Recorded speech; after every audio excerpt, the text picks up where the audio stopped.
दोस्त ये मोबाइल में क्या देख रहा है? अरे कुछ नहीं, हमको लगा बीएफ देख रहा है।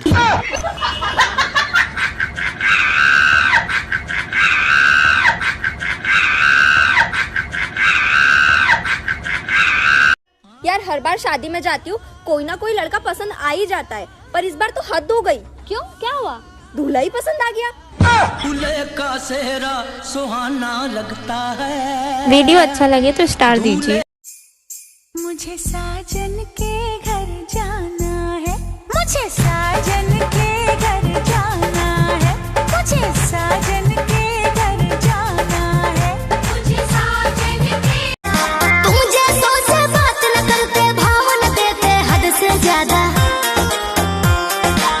आजकल की लड़की रंगदार लड़का सीधा साधा, आजकल की लड़की रंगदार लड़का सीधा साधा।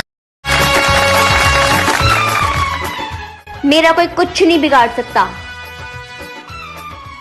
क्योंकि मैंने अपना सब कुछ पहले से बिगाड़ रखा है।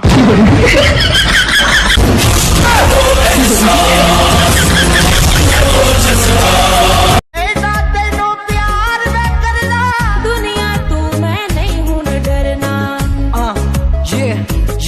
हो मेरे ख्वाबों दी तू रानी, साडी सच्ची है कहानी। जोगियों के पीछे जैसे जोग लग जाता है, प्रेमियों को प्रेम वाला रोग लग जाता है। लाख बचाए दामन लोग। मुझे घर में चारों तरफ दिखाई दे वो, मुझे कमरे की दीवारें उसके जैसी चाहिए, और अपने बाप की इज्जत की खातिर छोड़ा उसने मुझे। या अल्लाह मुझे बेटी उसके जैसी चाहिए। वीडियो अच्छी लगी तो स्टार जरूर देना। Hello hello. वो इतना भी तड़पा